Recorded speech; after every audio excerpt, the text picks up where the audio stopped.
మర్కుక్ మండలంలోని కొండపోచమ్మ జలాశయం వద్ద బీఆర్ఎస్ పార్టీ శ్రేణులతో కలిసి కాళేశ్వరంపై కాంగ్రెస్ ప్రభుత్వం రేవంత్ రెడ్డి చేసిన తప్పుడు ప్రచారాన్ని ఖండించి ఇదిగో కాళేశ్వరం, ఇదిగో కొండపోచమ్మ సాగర్, కాళేశ్వరం జలాలని ర్యాలీ తీసి ఇదిగో కాళేశ్వరం జనాలకు సాక్ష్యమని, ఇదిగో కాళేశ్వరం సజీవంగా ఉందని కాంగ్రెస్ ప్రభుత్వానికి రేవంత్ రెడ్డి తెలిపారు.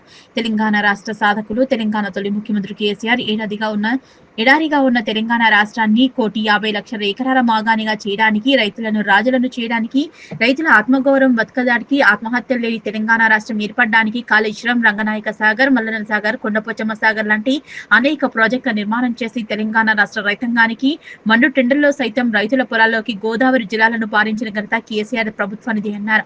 తెలంగాణ రాష్ట్ర ప్రజల సంక్షేమం కోసం, అభివృద్ధి కోసం జన్మనెత్తిన మహాశక్తి కేసీఆర్ అని వంటెల ప్రతాప్ రెడ్డి అన్నారు.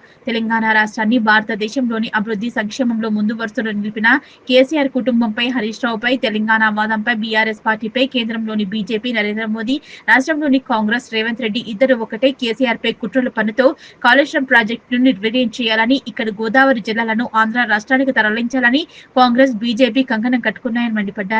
అబద్ధపు హామీలతో, అసత్యపు ప్రచారాలతో గద్దెనెక్కిన రేవంత్ రెడ్డి ఇచ్చిన హామీలను అమలు చేయడం చేతకాక పూర్తిగా వైఫల్యం చెంది కాళేశ్వరం అనే సాకుతో బీజేపీతో జత కలిసి రాజకీయ కాలయాపనం చేస్తూ తెలంగాణ రాష్ట్ర ప్రజలను మోసం చేస్తున్నారని రేవంత్ రెడ్డిపై మండిపడ్డారు.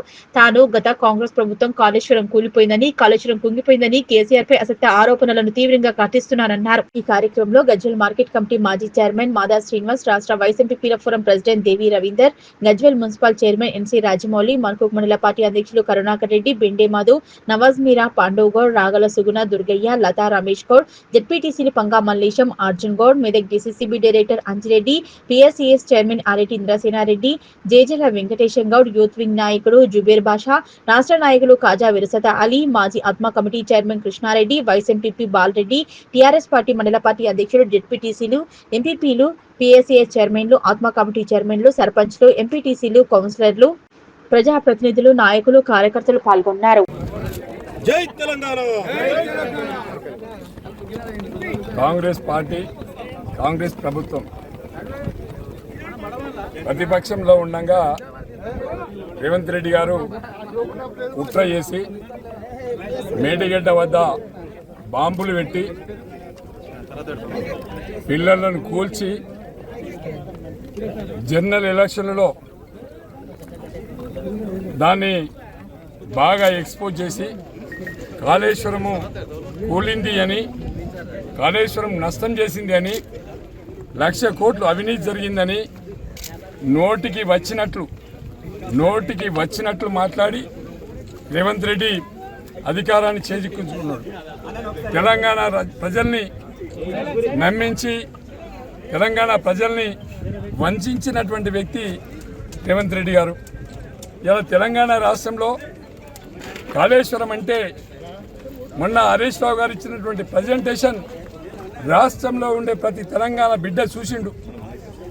కాళేశ్వరం ప్రాజెక్టు రిజర్వాయర్లు, పంప్ హౌస్లు, బ్యారేజీలు అన్నీ లైవ్లో ఉన్నాయి, ఇంటాక్ట్లో ఉన్నాయి, అన్నీ పనిచేస్తున్నాయి, పంపులు నడుస్తున్నాయి, రిజర్వాయర్లు నిండుతున్నాయి. ఇది కళ్ళకు కనిపించినట్టుగా, కళ్ళకు కట్టినట్టుగా రాష్ట్రం మొత్తం చూస్తూ ఉన్నారు. అయినా కూడా 20 మాసాలుగా రేవంత్ రెడ్డి గారు వాళ్ళ బృందం, బీజేపీ నరేంద్ర మోడీ గారు వాళ్ళ బృందం కేసీఆర్ గారిని తట్టుకోలేక ప్రపంచంలో ఇంత పెద్ద ఎత్తిపోదల పథకం ఎక్కడ లేదు, ఒక తెలంగాణ రాష్ట్రంలోనే కేసీఆర్ గారి నిర్ణయం చేశారు. మరి అలాంటి వ్యక్తికి చెడ్డ పేరు ఎట్లా వస్తుంది? ఎట్లా ఆయనను నష్టం చేయాలి? ఎట్లా ఆయన కుటుంబాన్ని విచ్ఛిన్నం చేయాలి? ఎట్లా ఆయన పార్టీని ప్రజలలో లేకుండా చేయాలని చెప్పి నరేంద్ర మోడీ గారితో చేతులు కలిపినటువంటి రేవంత్ రెడ్డి గారు గోస్ కమిషన్ వేసి, గోస్ కమిషన్లో అందరికీ నోటీసులు ఇచ్చి, అందరినీ పిలిచి, అందరినీ మాట్లాడి లాస్ట్కి వచ్చేసరికి అధికారులందరూ ఎవరైతే రేవంత్ రెడ్డి కొమ్మ కాస్తుండ్రో అలాంటి అధికారులను, ఈఎన్సీలను కానీ, సిఈలను కానీ, కొంతమంది ఈలను కానీ ఈ ప్రాజెక్ట్ నుంచి, ఈ గోస్ కమిషన్ నుండి పంపించి ఒక హరీష్ రావు గారిని, ఒక కేసీఆర్ గారిని, ఇద్దరినే ఈ కేసులో ఇరికించే ప్రయత్నం. ఇది సిబిఐ కేసులో ఇరికిచ్చి వాళ్ళని పరువు నష్టం చేయాలన్నటువంటి ఆలోచనలో ఇలా రేవంత్ రెడ్డి గారి ప్రభుత్వం, మోడీ గారి ప్రభుత్వం పనిచేస్తూ ఉంది.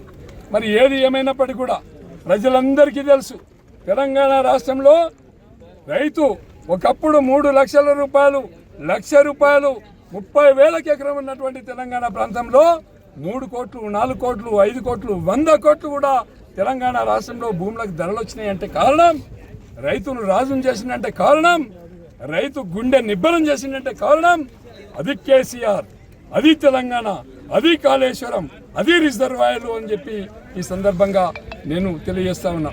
తెలంగాణ ప్రజలారా మీరు కూడా ఆలోచించండి. తెలంగాణ విద్యార్థులు కానీ, యువకులు కానీ, రైతులు కానీ, అక్క, చెల్లె, తమ్ముడు, ప్రతి వ్యక్తి కూడా ఆలోచించమంటున్నా. ఒక్కసారి కాదు, 100 సార్లు ఆలోచించండి. 10 సంవత్సరాలు ఏ విధంగా కరెంట్ ఉంది, ఏ విధంగా ఇంటింటికి నీళ్ళు వచ్చినాయి, ఏ విధంగా మనకు పొలాలు వచ్చినాయి, ఏ విధంగా మన నీళ్ళు వచ్చినాయి, ఇవన్నీ కూడా ఒక్కసారి ప్రతి వ్యక్తి కూడా ఆలోచించాలి. ఐటీ కంపెనీలు కానీ, ఫార్మా కంపెనీలు కానీ, అగ్రికల్చర్ కానీ అన్ని రంగాలలో దేశంలో అగ్రభ్రామిగా కూర్చుండబెట్టినటువంటి నాయకుడు కేసీఆర్ గారు. తెలంగాణ అంటే నాది, తెలంగాణ బిడ్డలంటే నా బిడ్డలు, తెలంగాణ రాష్ట్రం అంటే నా రాష్ట్రము, నా ఇల్లుతో సమానం అని చెప్పి పనిచేసినటువంటి నాయకుడు కేసీఆర్ గారు. మరి అలాంటి వ్యక్తి మీద ఇలాంటి కుట్రలు చేసి ఎన్నో ప్రయత్నాలు చేస్తూ ఉన్నారు. ఇలా కవితమ్మ గారిని ముందు పెట్టుకొని రేవంత్ రెడ్డి గారు డ్రామాలు చేస్తున్నాడు. రేవంత్ రెడ్డి గారు, మీరు కవిత వెనకాల ఉన్న కవిత చెప్పిన మాటలు వినడానికి రాష్ట్రంలో ఎవరు లేరు. ఎందుకంటే ప్రాక్టికల్గా కేసీఆర్ అంటే ఏంది, హరీష్ రావు అంటే ఏంది, కేటీఆర్ అంటే ఏంది ప్రజలందరికీ తెలుసు. ఇలా ఎవరో మీడియా ముందు పెట్టుకొని ఇలా పార్టీని ప్రతిష్టను దెబ్బతీయాలంటే తెలంగాణ హార్ట్ మీద దెబ్బ పెట్టినట్టయితుంది, తెలంగాణ గుండె మీద చెప్పులు పెట్టి